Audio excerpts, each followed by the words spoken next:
But now, this last bit I wanted to show you. This clip recently just came on the internet. Very old clip. But this is a clip from the presidential election campaign of the Socialist Workers' Party.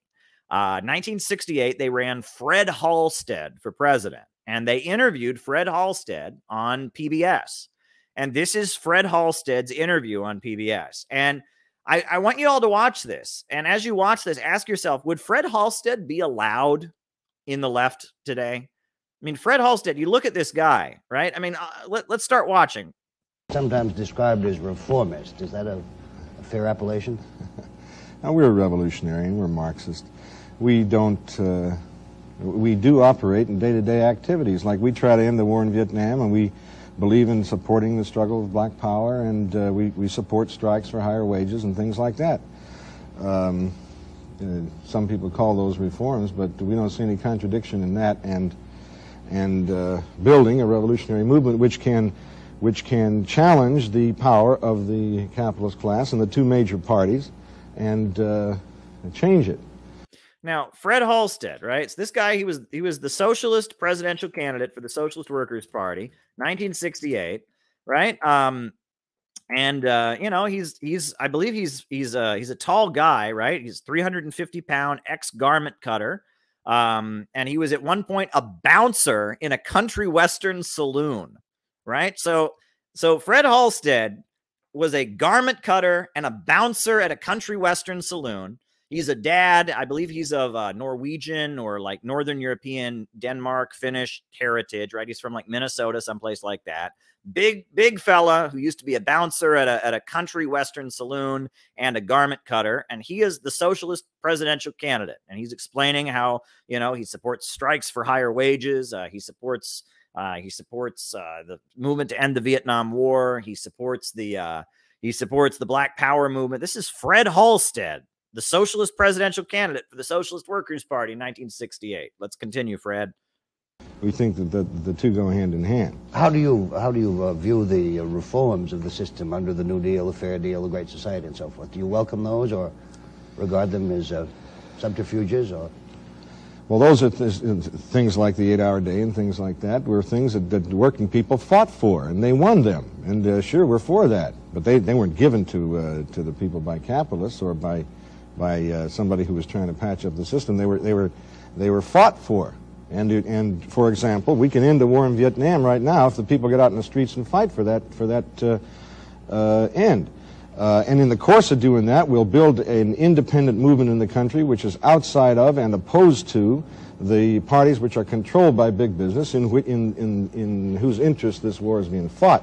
Just the other day here in San Francisco, there were several hundred GIs themselves who marched in front of a big, massive anti-war parade to let the American people know they're opposed to this thing.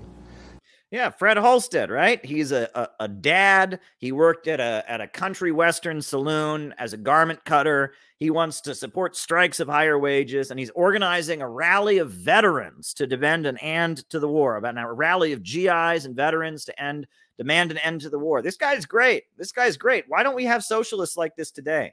I mean, he's a Trotskyite, sure, but I mean, this guy's great. Would he be allowed in the left today? Would they allow Fred Halstead? And that's the kind of a development that I encourage and am involved in helping to organize, and that I use my election campaign to encourage. Likewise, the struggle of the black people for control of the schools in the black community so they can teach their children some African history and history of the Afro-American people in an honest way, and instill instead of a sense of inferiority, a sense of pride and self-respect. And those are revolutionary developments which are helping to build a movement in the country outside of and opposed to the two capitalist parties.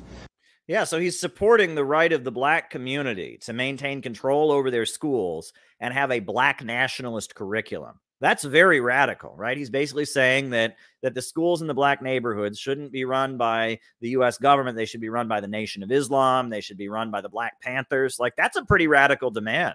This guy seems pretty good, pretty based. As I say, controlled by big business and operate. They conceive the national interest to be identical with the narrow interests of the major stockholders and the major corporations, and invest all this money overseas and send the army after it to protect it, but that's not in our interest, and it's not in the interest of the GIs and the ordinary people. Mr. Blomain says that he does not identify with any of the socialist or communist regimes now in existence in the world. Do you? Well, I don't think there's any utopian society in existence in the world, but I support certain things. I support the Chinese Revolution and the Russian Revolution and the Cuban Revolution and the American Revolution when it took place. Oh my God, he supported the American Revolution. He said, did you hear that? They asked him, do you support any of the socialist governments? And he just said, I support the Russian Revolution, the Chinese Revolution, the Cuban Revolution, and the American Revolution when it took place. Oh my God. Oh my God. Did I mean, he must be a Nazi. He must be a Nazbol. This is great. I love this guy. I love this guy. This is great. He does not identify with any of the socialist or communist regimes now in existence in the world. Do you? Well, I don't think there's any utopian society in existence in the world, but I support certain things. I support the Chinese Revolution and the Russian Revolution and the Cuban Revolution and the American Revolution when it took place. Based. I support in general revolutionary developments of oppressed people around the world to try to improve their conditions. How about the social democratic parties of Western Europe? Well, they're not. Scandinavia. They're not revolutionary like the British Labour Party. They nationalize a few industries that are going broke under capitalism anyway and do the capitalists a favor. No, we don't propose that. We propose to nationalize the ones that are doing very well also. You have said that gun control laws will not control the this gets great. This is great. brutality of racist police. Are you against gun control laws? Yes, I'm against it because that's an interference with a traditional American constitutional right, and I think that No, he didn't. No, he didn't. People have a right to have a gun in their house to protect themselves. I'm not talking about going out and shooting up somebody else's neighborhood. But the real source of this No, he didn't. He supports the traditional right of Americans to own guns. This guy would be ridden out of town on a rail. Antifa would murder this guy. This guy was the Trotskyite candidate for president in 1968. They would kill him. He supports the American Revolution. Oh my God. This big argument about gun control laws now are the struggles that are taking place in the black community. And, you know, they never talked about this when the Ku Klux Klan was shooting up somebody else's neighborhood and when Al Capone was running around Chicago. No, I'm in favor of that. Shelley. I'm in favor of that traditional American right.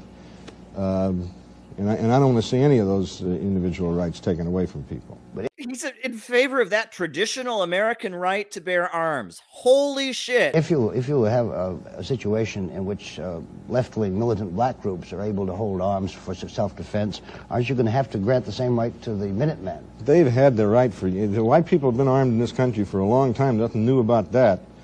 Nothing new about that at all. But you wouldn't disarm white people. No, I don't say I'm disarming anybody. I say every citizen has a right to the traditional American right, which is written into the American Constitution, to have a rifle or a shotgun in his house. That's all. Do you feel that the New Deal, by regulating and restraining capitalism, is taking the wind out of the sails at all of left-wing movements in this country? What? No, the left-wing movement is growing rapidly now again. And the youth are beginning to become radical. You've got a radical swing in the country today. This is a complicated question. If any people want further information about my party, they can write to the Socialist Workers' Party, 873 Broadway, New York. That's 873 Broadway, New York, for further information. It's a non-commercial network, Mr. Halstead. Do you see any possibility that left-wing groups, those represented by you and Mr. Maupin and Mrs. Mitchell, from whom we'll hear in a moment, will in time get together, pool their strength? We're in favor of that. We're in favor of that. We offer repeatedly to get together on any points where we can agree. And for example, the Communist Party and my party do work together occasionally on points where we can agree. We make the same offer to the Socialist Labor Party. Unfortunately, we don't agree on the electoral procedure because it's a principle with us not to vote for capitalist candidates. The Communist Party usually supports somebody in the Democratic Party. I'm very glad to see them run a candidate now, and I think that'll be a blow against the general anti-communist hysteria in the country. But yes, we're for unity on the left, and we work for it whenever we can get it. Ecumenicalism of the left, perhaps. Yeah, that was the Trotskyite candidate for president in 1968. That guy would not be allowed within 100 miles of the left today.